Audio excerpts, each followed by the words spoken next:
Welcome back to Don's Life. Welcome to the channel. On Friday, May 9th, I was contacted by a GM insider that wanted to provide me with information about the 6.2 liter L87 engine recall. This person asked to remain anonymous, which I completely respect because the information they're sharing could cost them their job. Now, I debated whether or not I should even make this video, but I did tell the audience based on the previous videos that I made on the subject that I would update you with whatever information that came my way. In this case, an insider willing to speak with me seemed to qualify. All I can tell you is that this person that came forward has knowledge of what's happening behind the scenes, and they were sharing with me what they felt they could. So today I'll tell you what I've learned and what I feel comfortable passing along. Let's go.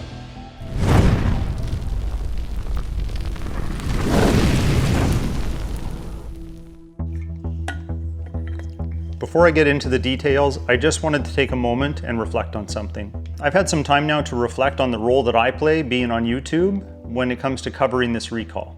To date, and it's the evening of May 13th, 2025, we still have 16 documents on the NHTSA's website that speak to this recall, and since the very first document, April 25th, 2025, until now, there's been revisions, there's been changes, there's been confusion. And I think it's important that we all take a step back and look at the totality of all the information that's been shared so far.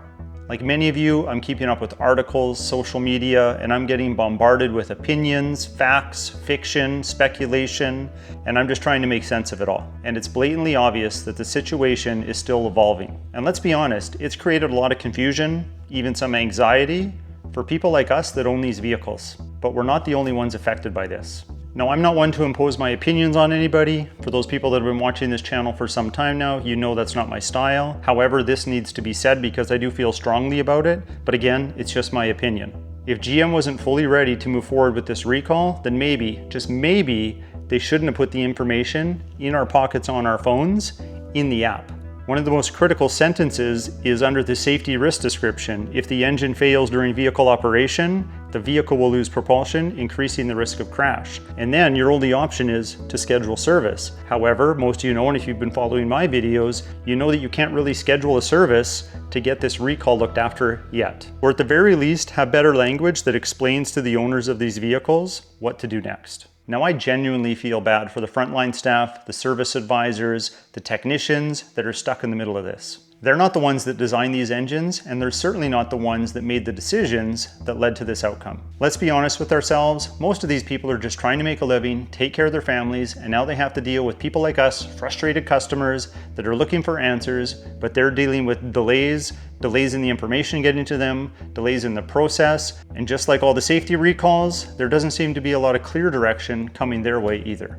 If we're going to be angry, and I totally agree, then I think our energy would be best spent directing it to the channels that are going to matter when it comes to being heard in regards to this recall. We can contact GM Corporate, we can file complaints on the NHTSA's website. By the way, I've noticed a spike in activity just in the complaint section in general on the NHTSA's website for the vehicles that are affected by this recall. But not all the complaints are about the recall specifically, so this might be something that you also want to keep an eye on. Now, my dealership's always been fantastic with me. I've said this before this recall even happened, but even if I tried to go in there today to get something done with regards to this recall, they're just not ready to help me yet.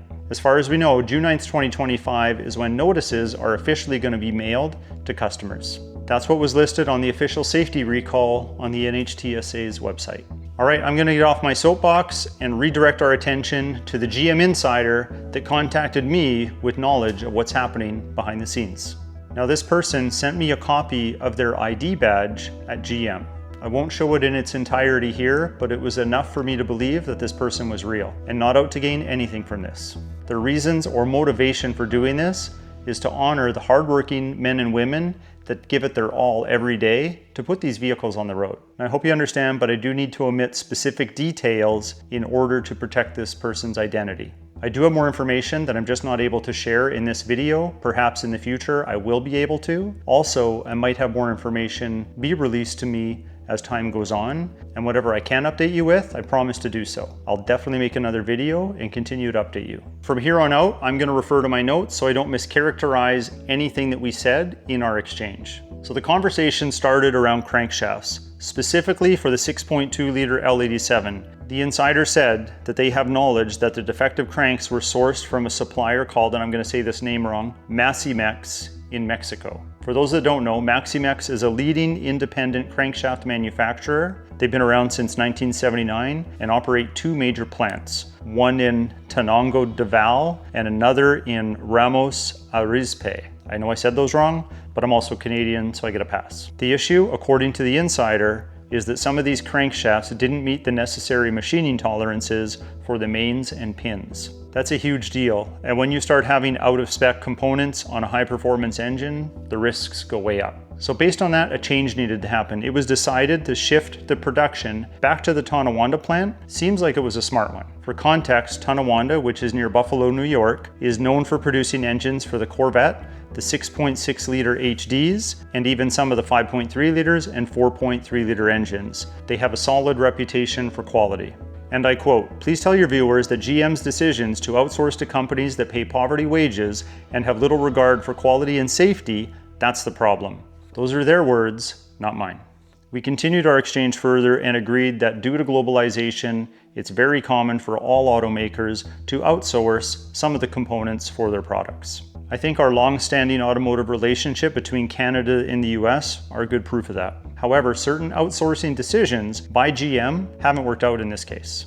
Now, for those of you that are new to the channel, we own two GM vehicles that use the 6.2 liter L87 engine. I have my 2021 GMC Sierra, which is not part of this recall, and my wife has her 2022 Cadillac Escalade, which is part of this recall. Before this recall was even announced, we knew that there was concerns out there about lifters, so I made sure to ask them about lifters. I did this because I know it's more than just me that might have some concerns in this area. He confirmed that the lifters are outsourced. They also are shipped pre-packed, and all the technicians need to do is lube them, install them, press them in by hand, and then torque them to the right specs. It's a very simple install, but that's all he could tell me about that. They also mentioned that General Motors has an internal hotline for reporting concerns, and that it's supposed to be confidential. They do believe that General Motors takes it very seriously, which is encouraging, but it also makes you wonder how much is getting through.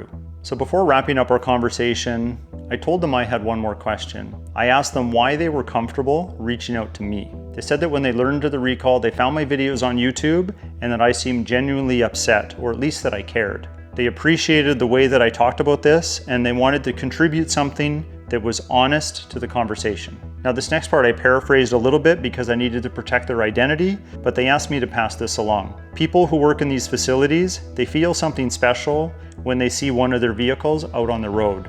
There's history and pride in every one, and that hit me. Well, that's all I can share for right now, but I've already received an update in our conversation since sitting down to record this video.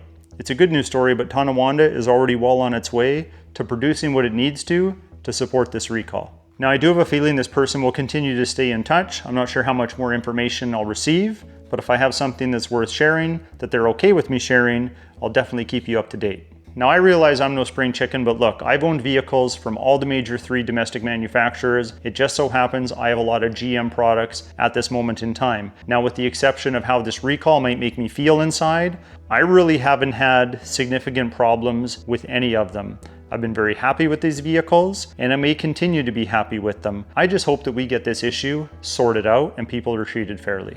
Now, on that note, and I realize this video is more of a serious tone, this isn't me or Mrs. Dawn's life doing a project on one of the vehicles. We're certainly not installing an exhaust or adding some carbon fiber to something. We're here to talk about this recall and just the bravery of this person coming forward to share their story with you because they felt it was important. At a minimum, I'm hoping you hit that like button so this video gets recommended to others. I'd love it if you subscribe to the channel. That's completely up to you, and we'll talk to you next time.